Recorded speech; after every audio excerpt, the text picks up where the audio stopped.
श्री शिवाय नमस्तुभ्यम। आपको आज तीसरा अध्याय सुनाएंगे शिव पुराण का। सभी सुने और हर हर महादेव कमेंट बॉक्स में जरूर लिखें। चंचुलका की प्रार्थना से ब्राह्मण का उसे पूरा शिव पुराण सुनाना और समय अनुसार शरीर छोड़कर शिवलोक में जा चंचुला का पार्वती जी की सखी और एवं सुखी होना। ब्राह्मण बोले, नारी, सौभाग्य की बात है कि भगवान शंकर की कृपा से शिवपुराण की इस वैराग्य युक्त कथा को सुनकर तुम्हें समय पर चेत हो गया। ब्राह्मण पत्नी, तुम डरो मत, भगवान शिव की शरण में जाओ। शिव की कृपा से सारा पाप तत्काल नष्ट हो जाता है। मैं तुमसे भगवान शिव की कीर्ति कथा से युक्त उस परम वस्तु का वर्णन करूंगा जिससे तुम्हें सदा सुख देने वाले उत्तम गति प्राप्त होगी। शिव की उत्तम कथा सुनने से ही तुम्हारी बुद्धि इस तरह पश्चाताप से युक्त और शुद्ध हो गई है। साथ ही तुम्हारे मन में विषय के प्रति वैराग्य हो गया है। पश्चाताप ही पाप करने वाले पापियों के लिए सबसे बड़ा प्रायश्चित है। सत्पुरुषों ने सबके लिए पश्चाताप को ही समस्त पापों को शोधक बताया है। पश्चाताप से ही पापों की शुद्धि होती है। जो पश्चाताप करता है वही वास्तव में पापों का प्रायश्चित करता है, क्योंकि सत्पुरुषों ने समस्त पापों की ही शुद्धि के लिए जैसे प्रायश्चित का उपदेश दिया है वो सब प्रायश्चिताप से उत्पन्न हो जाता है। जो पुरुष विधि पूर्वक प्रायश्चित करके निर्भय हो जाता है पर उसके कुकर्म के लिए पश्चाताप नहीं करता है, उसे प्रायः उत्तम गति नहीं प्राप्त होती। परंतु जिसे अपने कुकृत्य पर हार्दिक पश्चाताप होता है वह अवश्य उत्तम गति भागी होता है, इसमें संशय नहीं है। इस शिवपुराण की कथा सुनने से जैसे चित्तबुद्धि होती है वैसे दूसरे उपायों से नहीं होती है। जैसे दर्पण साफ करने पर निर्मल हो जाता है, उसी प्रकार इस शिवपुराण की कथा से चित्त अत्यंत शुद्ध हो जाता है, इसमें संशय नहीं है। मनुष्य के शुद्ध चित्त में जगदम्बा पार्वती से भगवान शिव विराजमान रहते हैं। इससे वह विशुद्धात्मा पुरुष श्री सांब सदाशिव के पद को प्राप्त करता है। इस उत्तम कथा का श्रवण समस्त मनुष्य के लिए कल्याण का बीज है।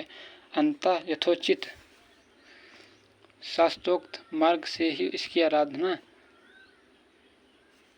अथवा सेवा करनी चाहिए। ये भय बंधन रूपी रोग का नाश करने वाली है। भगवान शिव की कथा को सुनकर फिर अपने हृदय में उनका मनन और निधिध्यासन करना चाहिए। इससे पूर्णतया चित्त शुद्धि हो जाती है। चित्त शुद्धि होने से महेश्वर की भक्ति अपने दोनों पुत्र ज्ञान और वैराग्य के साथ निश्चय ही प्रकट होती है।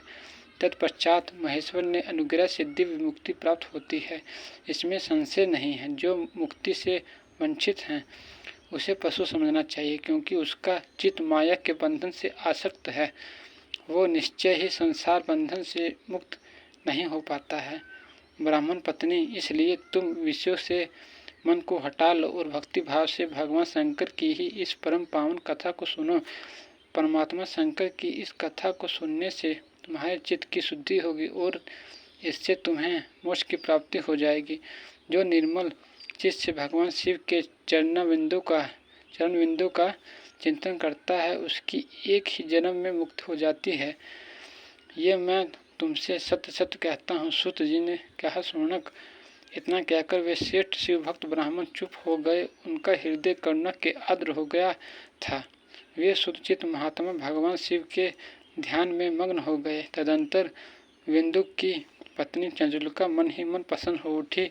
ब्राह्मण का उक्त उपदेश सुनकर उसके नेत्रों में आनंद के आंसू छलक आए थे। वह ब्राह्मण पत्नी चंचुलिका हर्ष भरे हृदय से उन श्रेष्ठ ब्राह्मण के दोनों चरणों में गिर पड़ी और हाथ जोड़कर बोली, मैं कृतार्थ हो गई हूँ। तत्पश्चात उठकर वैराग्य युक्त उत्तम बुद्धि वाली वह स्त्री जो अपने पापों के कारण अतकिंचित थी, उस महान शिवभक्त के ब्राह्मण से हाथ जोड़कर गदगद वाणी में बोली।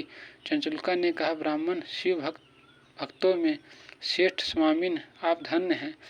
परमार्शदर्शी और सदा परोपकारी में रहने वाले लगे रहते हैं, इसलिए श्रेष्ठ साधु पुरुषों में प्रशंसा के योग्य हूँ। साधो, मैं नरक के समुद्र में गिर रही हूँ, आप मेरा उद्धार कीजिए, उद्धार कीजिए।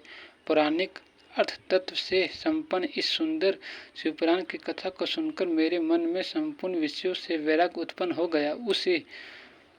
उसी इस शिवपुराण को सुनने के लिए इस समय मेरे मन में बड़ी श्रद्धा हो रही है।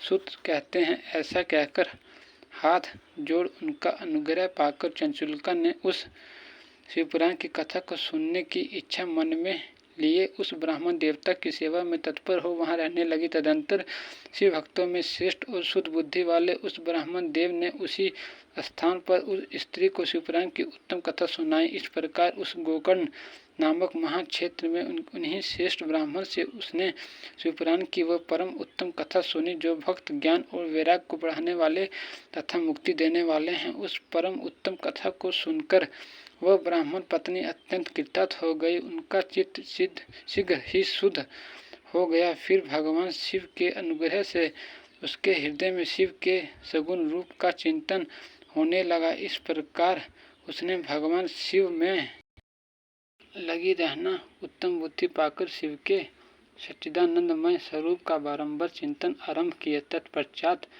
समय में पूरे होने पर भक्ति ज्ञान और वैराग्य से युक्त हुई चंचुलिका ने अपने शरीर को बिना किसी कष्ट के त्याग दिया। इतने में ही त्रिपुर शत्रु भगवान शिव का भेजा हुआ एक दिव्य विमान दूत गति से वहां पहुंचा, जो उनके अपने गणों से संयुक्त और भांति के शोभा साधनों से संपन्न था। चंचुला उस विमान पर आरूढ़ हुई और भगवान शिव के श्रेष्ठ पार्षदों ने उन्हें तत्काल शिवपुरी में पहुंचा दिया। उसके सारे मल धुल गए थे। वह दिव्य रूप धारणी दिव्यांगना हो गई थी। उसके दिव्य अवय उसकी शोभा बढ़ाते थे। मस्तक पर अर्धचंद्र का मुकुट धारण किए वह गोधारगी देवी शोभाशाली दिव्य आभूषणों से विशुद्ध थी। शिवपुरी में पहुंचकर उसने सनातन देवता त्रिनेत्रधारी महादेव को देखा। सभी मुख देवता उनकी सेवा में खड़े थे। गणेश, भृंगी, नंदीश्वर और वीरभद्रेश्वर आदि उनकी सेवा में उत्तम भक्तिभाव से उपस्थित थे। उनकी अंग क्रांति करोड़ों सूर्यों के समान प्रकाशित हो रही थी। कंठ में नील चिह्न शोभा पाता था। 5 मुख और प्रत्येक मुख में 3 नेत्र थे। मस्तक पर अर्धचंद्राकार मुकुट शोभा देता था। उन्होंने अपने वामांग भाग में गौरी देवी को बिठा रखा था, जो विद्युत पुख के समान प्रकाशित थी। गौरीपति महादेव जी की क्रांति कर्पूर के समान गौर थी। उनका सारा शरीर श्वेत भस्म से भ्रासित था। शरीर पर श्वेत वस्त्र शोभा पा रहे थे। इस प्रकार परम उज्ज्वल भगवान शंकर का दर्शन करके वह ब्राह्मण पत्नी चंचुलिका बहुत प्रसन्न हुई। अत्यंत प्रीतियुक्त होकर उसने बड़ी उतावली के साथ भगवान को बारंबार प्रणाम किए। फिर आप फोटो में देख सकते हैं। फिर हाथ जोड़कर वह बड़े प्रेम, आनंद और संतोष से युक्त श्री विनीत भाव से खड़ी हो गई। उसके नेत्र से अनंत शुभों की अविरल धारा बहने लगी और संपूर्ण शरीर में रोमांच हो गया। उस समय भगवती पार्वती और भगवान शंकर ने उसे बड़ी करुणा के साथ अपने पास बुलाया और सौम्य सृष्टि से उसकी ओर देखा। पार्वती जी ने तो दिव्य रूप धारणी विंदुम प्रिया चंचुलिका को प्रेम पूर्वक अपनी सखी बना लिया। वह उस परमानंद ज्योत स्वरूप सनातन धाम में अविचल निवास पाकर दिव्य सुख से संपन्न हो अच्छे सुख का अनुभव करने लगी। श्री शिवाय नमस्तुभ्यम। 3रा अध्याय समाप्त हुआ। सभी भक्तों को हर हर महादेव।